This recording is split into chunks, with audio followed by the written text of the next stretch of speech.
Hey guys, welcome to Schlereth Slants, and probably the worst kept secret in the entirety of the National Football League was revealed today on the Pat McAfee Show. Love the Pat McAfee Show. Is Aaron Rodgers basically gave his intention or talked about his intention to play for the New York Jets. Now, a lot of things have to happen before you become a New York Jet. I think the biggest concern if you are the New York Jets, because they're a young football team.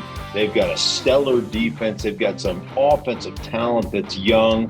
The running back after the injury last year should be back in Hall. That kid was dynamic. They've got dynamic young wide receivers. There's a lot of good things brewing with the Jets right now. I think the biggest thing that you'd have to be a little bit concerned with is Aaron Rodgers assimilating himself into that locker room, meaning, are you going to be there in some of the OTAs? Are you going to be there in the mini camps? Are you going to work with those young guys? And I understand why Aaron Rodgers put out his list of preferred players that he wants the New York Jets to sign. It's because you want familiarity in that locker room. The other thing you want is you want guys who know that system, the Randall Cobbs of the world, the Mercedes Lewises of the world who can still play.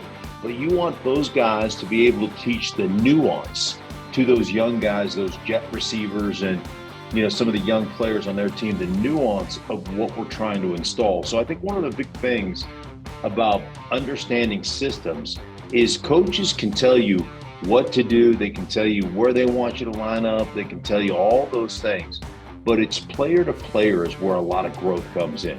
When a veteran player says, hey, I know you're struggling with this technique, but think about it like this, or try this.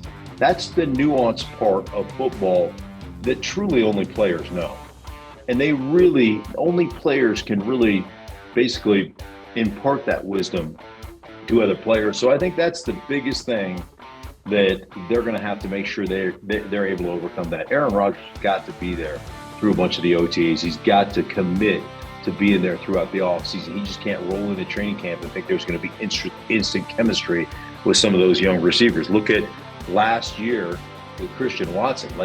Christian Watson dropped the very first pass of the year against the Minnesota Vikings, and it really was 9-10 weeks into the season before he got that confidence, and he made that same almost identical catch, I believe it was against the Dallas Cowboys, for a touchdown, the one he had dropped in week one, the very first pass of the game, that really sent him in a bit of a spiral confidence-wise. And when he made that catch against the Cowboys for a touchdown, that's when all of a sudden Christian Watson just went, whoo, took off.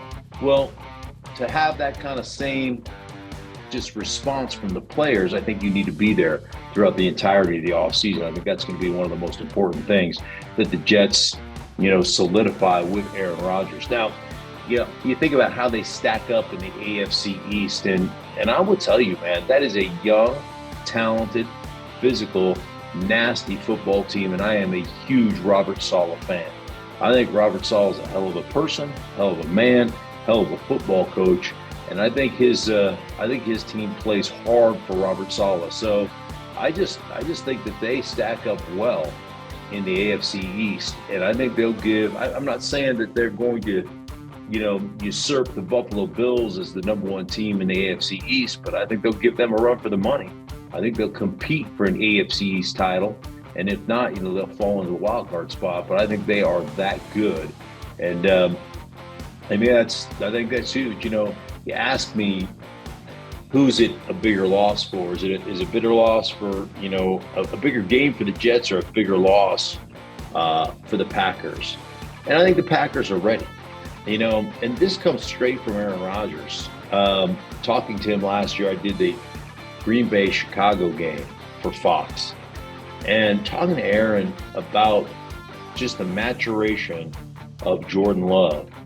And he said last year was the first year where he took that look squad, that scout team, and he made that his.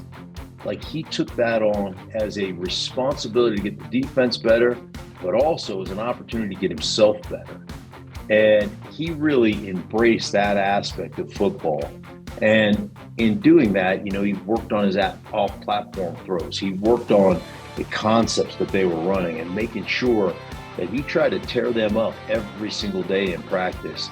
And Aaron just said you watched him go from like here, just through the roof. And Tom Clemens, the quarterback coach that they hired to come back to Green Bay, was Aaron Rodgers' first quarterback coach when he got to Green Bay.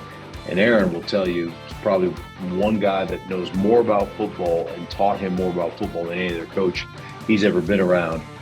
They brought that guy back into the fold, and I think he's really helped Jordan Love. So I think the difference is that the Green Bay Packers are ready to move on from Aaron, like they were ready to move on from Brett Favre to Aaron Rodgers. They're ready to make that move from Aaron Rodgers to Jordan Love. So I think it's a bigger gain actually for the New York Jets, because they have dipped into that top 5 quarterback pick in the last 5 years twice. Sam Darnold, he is now going to his 3rd team, San Francisco 49ers, on a 1-year deal.